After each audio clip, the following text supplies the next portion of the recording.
नमस्कार दोस्तों, आज हम करने वाले हैं यूपी होमगार्ड के टॉप 100 एमसीक्यूज जिसकी होने वाली परीक्षा में आने की बहुत बहुत संभावना है। तो वीडियो को बिल्कुल ही ध्यान से देखिएगा, एक भी क्वेश्चन आपसे मिस ना होने पाए। पहला सवाल होगा आपका, भारतीय संविधान का कौन सा अनुच्छेद जो है वह समानता के अधिकार से संबंधित है।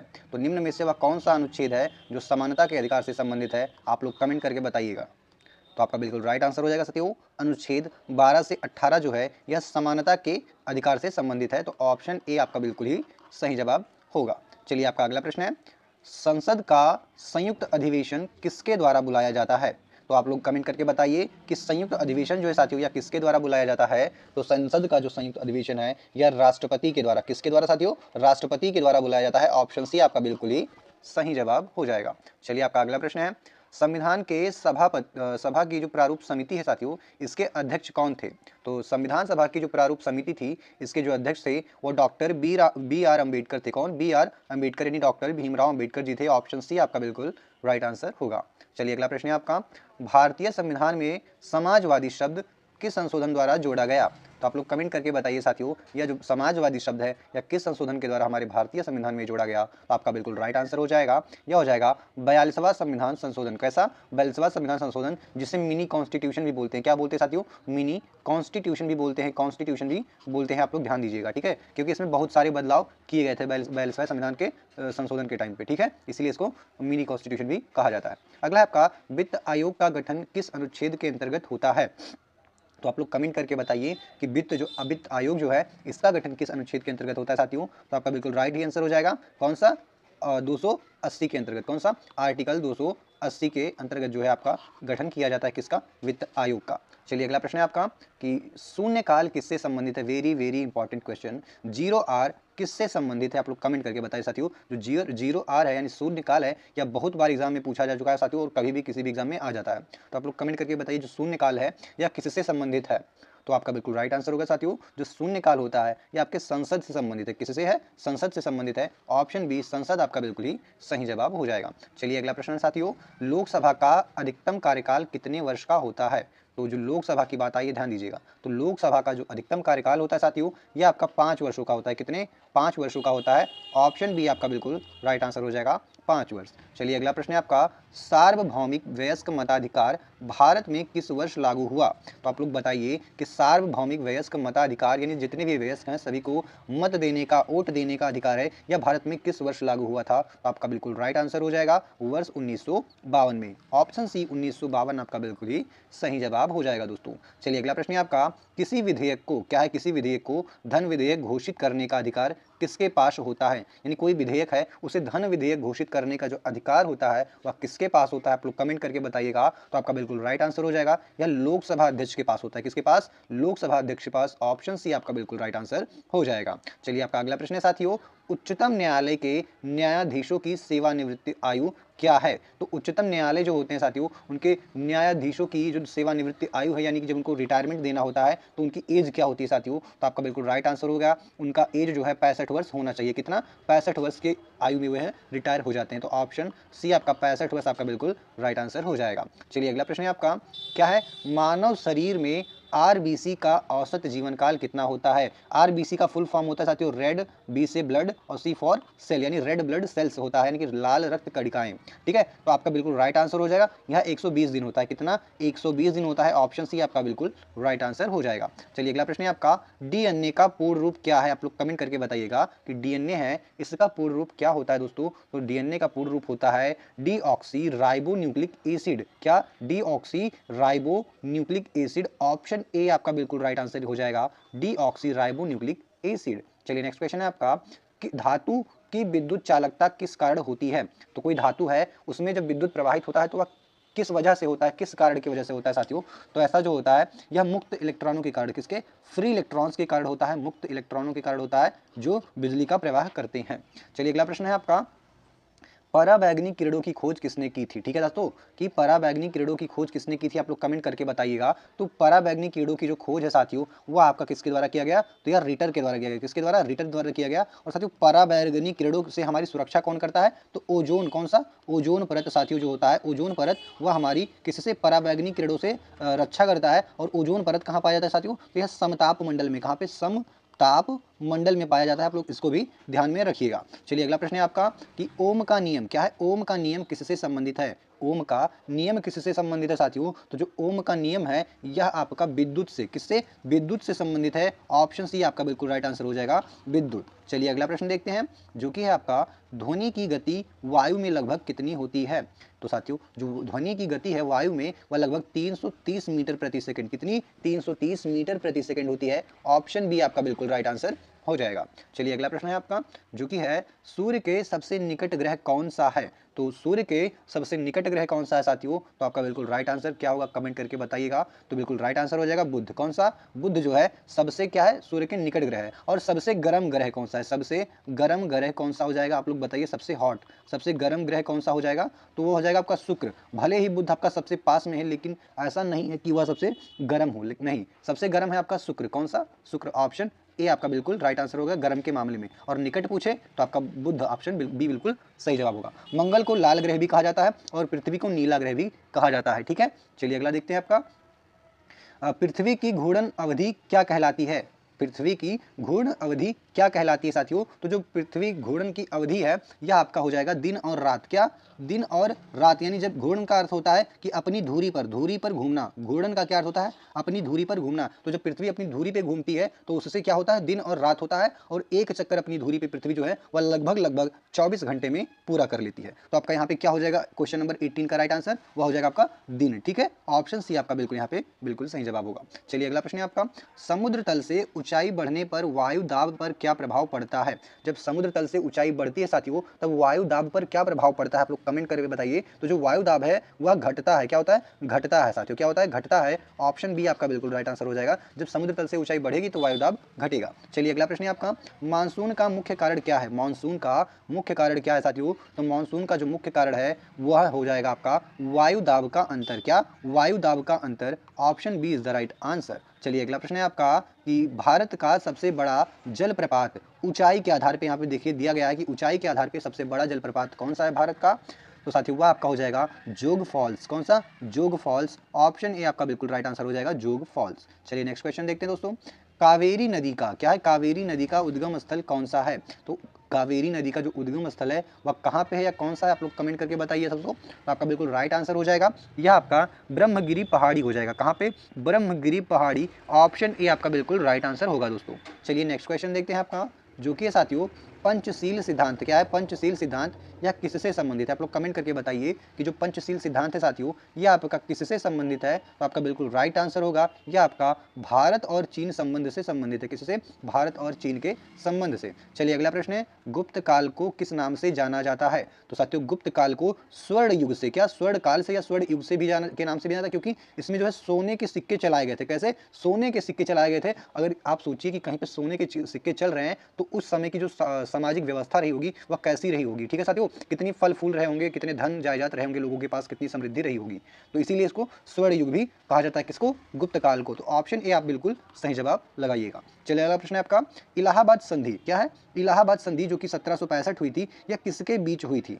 ठीक है साथियों 1765 में जो इलाहाबाद की संधि हुई थी या किसके किसके बीच हुई थी। तो आप लोग कमेंट करके बताइए, बिल्कुल ही इंपॉर्टेंट क्वेश्चन है। तो आपका बिल्कुल राइट आंसर हो जाएगा कौन सा, शाह आलम द्वितीय और रॉबर्ट क्लाइव। क्या है, शाह आलम द्वितीय और रॉबर्ट क्लाइव। ऑप्शन बी आपका बिल्कुल ही सही जवाब होगा। चलिए अगला प्रश्न है आपका इंकलाब जिंदाबाद। क्या है, इंकलाब जिंदाबाद का नारा जो है साथियों यह किसने दिया था। तो इंकलाब जिंदाबाद का जो नारा है साथियों यह किसने दिया था, आपका बिल्कुल राइट आंसर होगा भगत सिंह ने दिया। किसने दिया, भगत सिंह जी ने दिया। ऑप्शन ए आपका बिल्कुल राइट आंसर हो जाएगा दोस्तों। चलिए अगला प्रश्न है आपका भारतीय राष्ट्रीय कांग्रेस का प्रथम अधिवेशन कहाँ हुआ था। प्रथम अधिवेशन और लास्ट अधिवेशन बहुत एग्जाम में पूछा जाता है। ठीक है साथियों, तो प्रथम अधिवेशन जो हुआ था आपका किसका, भारतीय राष्ट्रीय कांग्रेस का, यह आपका हुआ था बॉम्बे में। कहाँ पे, बॉम्बे में हुआ था। ऑप्शन बी आपका बिल्कुल राइट आंसर हो जाएगा। चलिए अगला प्रश्न है आपका लाल बाल पाल में जो पाल है वह कौन थे। लाल बाल पाल में जो पाल शब्द है यह किसके लिए प्रयुक्त हुआ है साथियों। तो जो पाल शब्द है यह आपका बिपिन चंद्र पाल के लिए, किसके लिए, बिपिन चंद्र पाल जी के लिए प्रयुक्त हुआ है। तो ऑप्शन ए आपका बिल्कुल राइट आंसर हो जाएगा। चलिए अगला प्रश्न है आपका क्या है, हरित क्रांति का मुख्य उद्देश्य क्या है। हरित क्रांति का मुख्य उद्देश्य क्या है साथियों। तो हरित क्रांति का जो मुख्य उद्देश्य है वह है खाद्यान्न उत्पादन को बढ़ाना। किसको, खाद्यान्न उत्पादन को बढ़ाना, यानी कि खाने पीने की वस्तुएं जो है उनके उत्पादन को बढ़ाना। तो ऑप्शन बी आपका बिल्कुल ही सही जवाब होगा। चलिए अगला प्रश्न है आपका राष्ट्रीय आय की गणना में कौन सा शामिल नहीं होता है।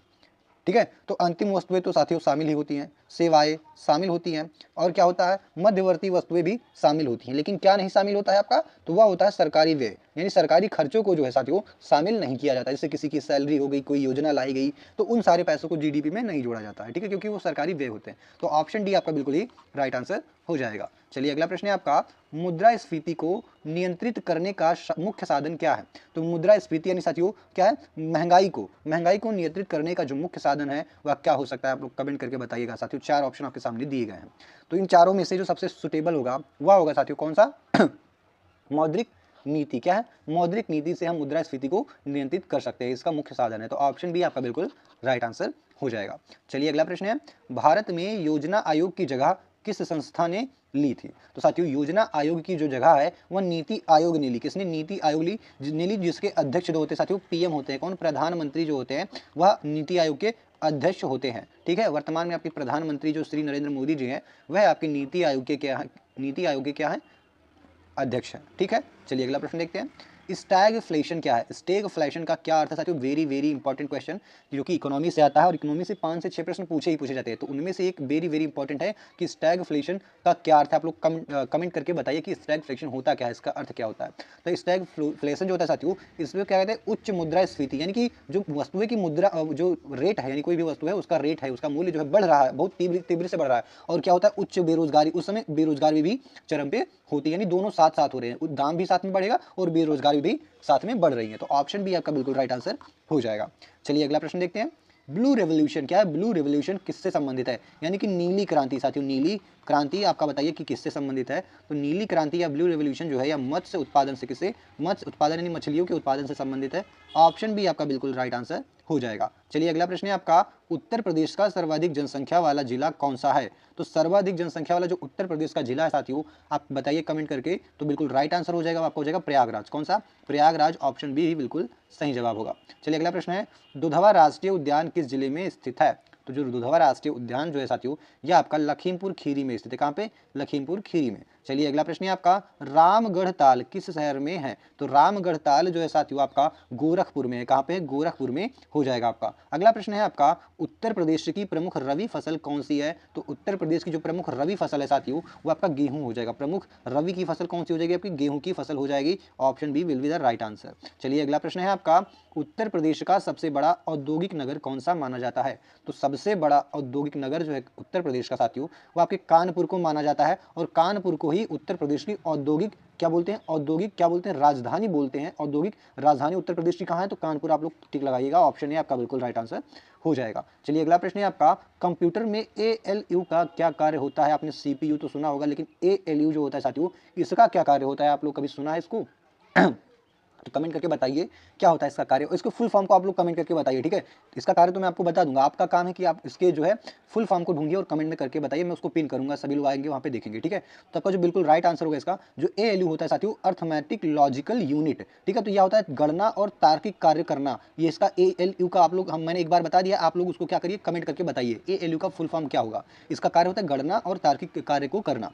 चलिए अगला प्रश्न है, क्लाउड कंप्यूटिंग क्या होता है, या क्लाउड कंप्यूटिंग जो होता है इसका अर्थ क्या होता है, आप लोग कमेंट करके बताइए क्लाउड कंप्यूटिंग का अर्थ क्या होता है।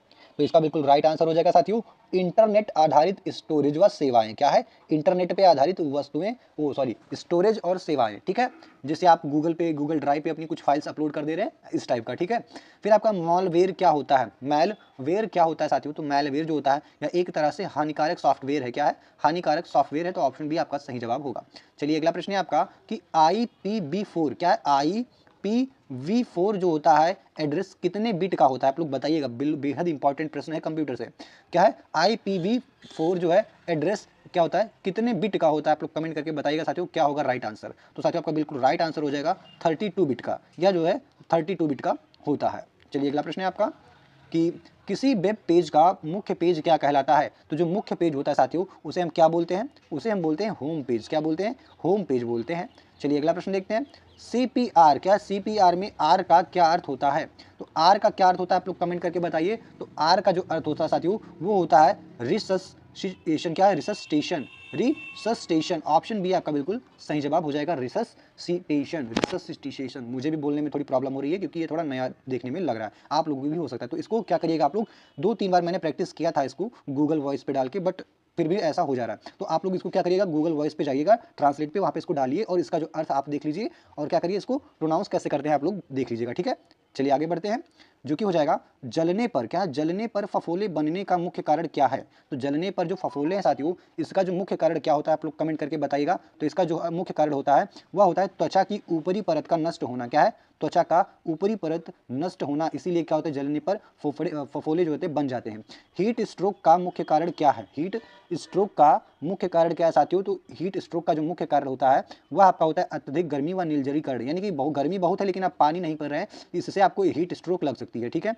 चलिए अगला प्रश्न देखते हैं, गोल्डन आवर किससे संबंधित है, गोल्डन आवर्स किससे संबंधित है साथियों, तो इसे किसे बोलते हैं, दुर्घटना के बाद प्रारंभिक उपचार के समय को गोल्डन आवर्स बोला जाता है, ठीक है। दुर्घटना के बाद प्रारंभिक उपचार का जो समय है उसे गोल्डन आवर्स जो है कहा जाता है। आप बहुत से बच्चे लगाएंगे कहाँ पे, सूर्यास्त के समय को लगाएंगे गोल्डन आवर्स, बस नहीं साथियों, ये आपका बिल्कुल ही रॉन्ग हो जाएगा और यही एग्जाम में आप सब गलती करते हैं और ऐसे ही प्रश्न एग्जाम में पूछे जाते हैं जो थोड़े भ्रामक होते हैं, ऑप्शंस जो होते हैं थोड़े कंफ्यूजिंग लगते हैं, बट आपको कंफ्यूज नहीं हो जाए, टू द पॉइंट आपको टिक करके आना है, ठीक है। चलिए नेक्स्ट क्वेश्चन देखते हैं आपका, जो कि साथियों सामाजिक जागरूकता का मुख्य उद्देश्य क्या है, आप लोग कमेंट करके बताइएगा, सामाजिक जागरूकता का मुख्य कारण क्या है या मुख्य उद्देश्य क्या है। तो आपका बिल्कुल राइट आंसर हो जाएगा समाज में सकारात्मक बदलाव को लाना, यही आपका जो मुख्य कारण होता है सामाजिक जागरूकता का होता है। चलिए अगला प्रश्न है, नशा मुक्ति अभियान का मुख्य उद्देश्य क्या है दोस्तों, नशा मुक्ति अभियान का जो मुख्य उद्देश्य है वह क्या हो जाएगा, वह युवाओं को नशे से दूर रखना है। क्या है, युवाओं को नशे से दूर रखना हो जाएगा। अगला है आपका, भारतीय संविधान में आपातकाल से संबंधित जो प्रावधान है वह किस भाग में दिए गए, भाग में,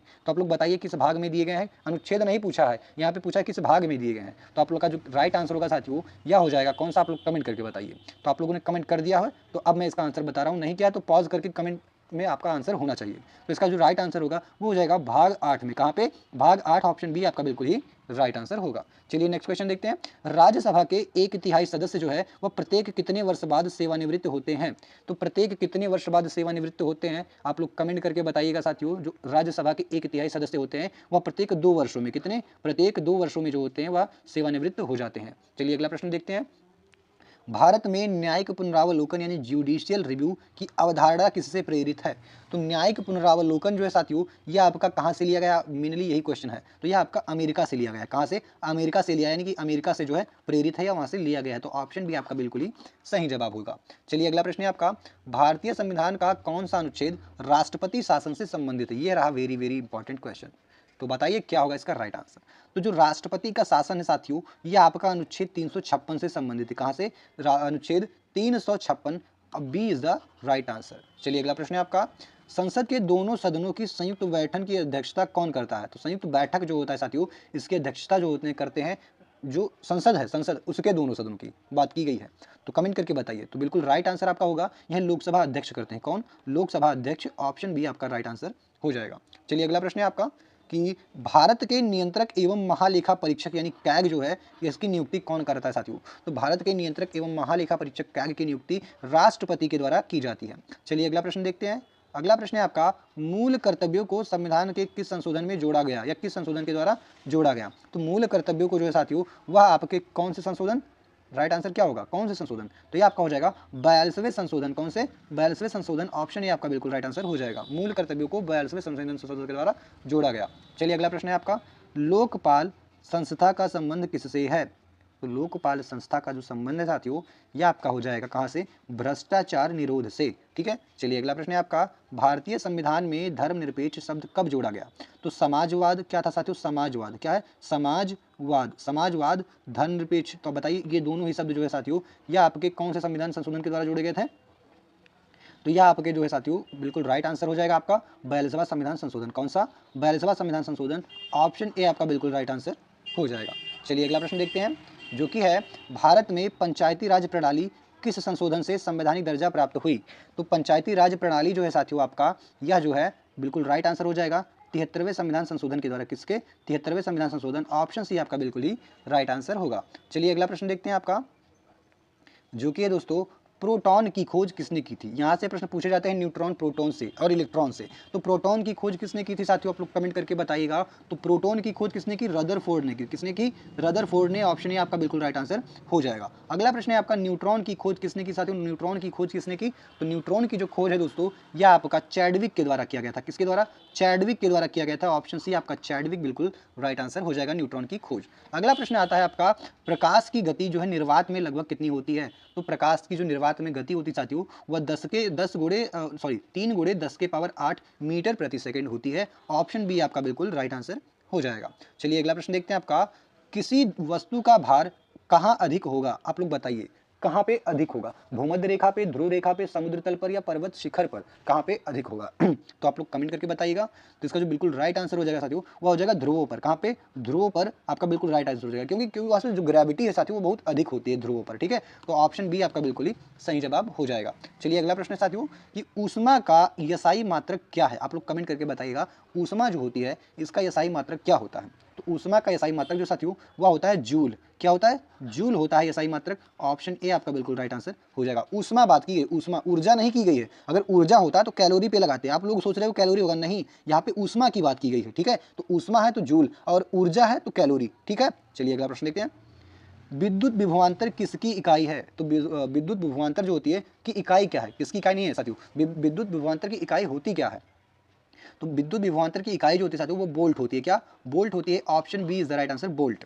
चलिए अगला प्रश्न देखते हैं आपका, क्या है जल का रासायनिक सूत्र क्या है? तो जल का रासायनिक सूत्र होता है H2O। क्या? H2O। और एक वेरी वेरी इंपॉर्टेंट क्वेश्चन, भारी जल, ध्यान दीजिएगा, भारी जल साथियों, भारी जल, इसका जो सूत्र है वह क्या होता है? तो भारी जल का जो सूत्र होता है वह D2O होता है। क्या होता है? D2O होता है भारी जल का सूत्र। यह वेरी वेरी इंपॉर्टेंट क्वेश्चन है क्योंकि एग्जाम में आता है, और साथियों यह स्वास्थ्य के लिए बहुत ही हानिकारक होता है। जो भारी जल होता है तो यह बिल्कुल ही स्वास्थ्य के लिए हानिकारक है। ठीक है, इसको पिया नहीं जा सकता। चलिए अगला प्रश्न है आपका, सोडियम धातु को किसमें संरक्षित रखा जाता है?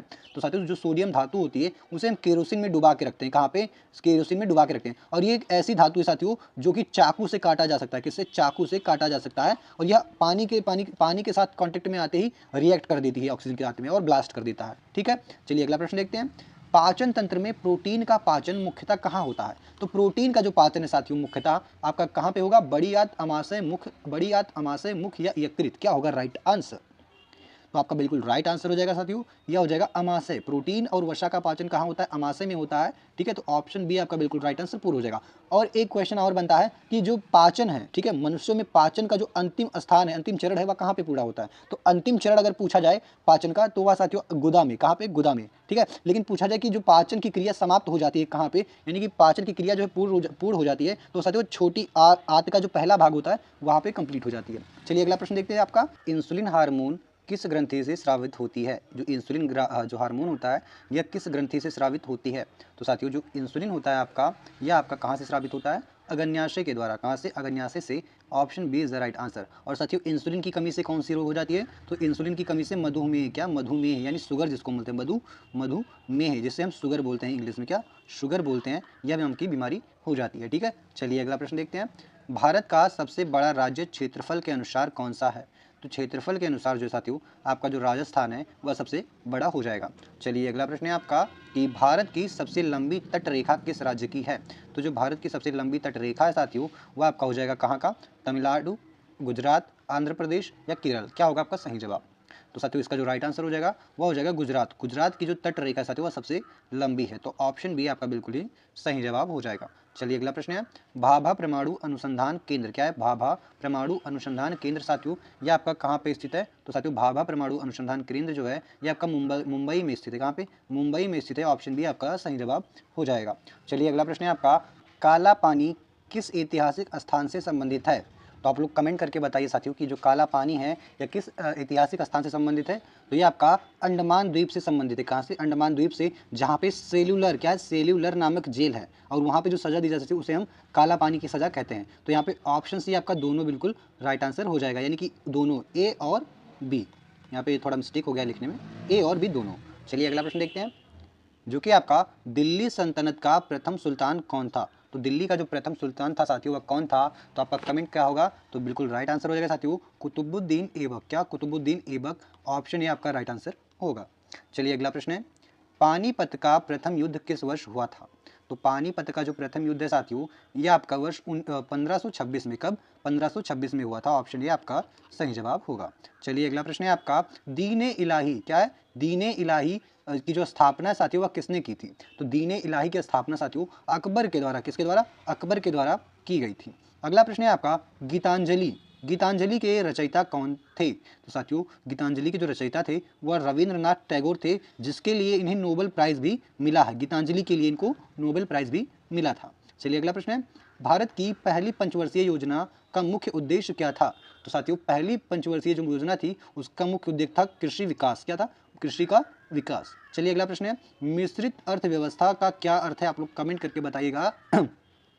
तो आपका राइट आंसर हो जाएगा सार्वजनिक व निजी क्षेत्र दोनों। जहाँ पे सार्वजनिक और निजी क्षेत्र दोनों हो उसे हम मिश्रित अर्थव्यवस्था कहते हैं, जैसे कि जो कि हमारे भारत की है। तो ऑप्शन सी हमारा बिल्कुल ही राइट आंसर हो जाएगा। चलिए अगला प्रश्न है आपका, काला धन, काला धन का मुख्य अर्थ क्या है? तो काला धन का क्या अर्थ है साथियों? तो बिल्कुल राइट आंसर हो जाएगा अवैध आय। क्या है? अवैध आय। चलिए अगला प्रश्न है, उत्तर प्रदेश में ताजमहल किस शहर में है?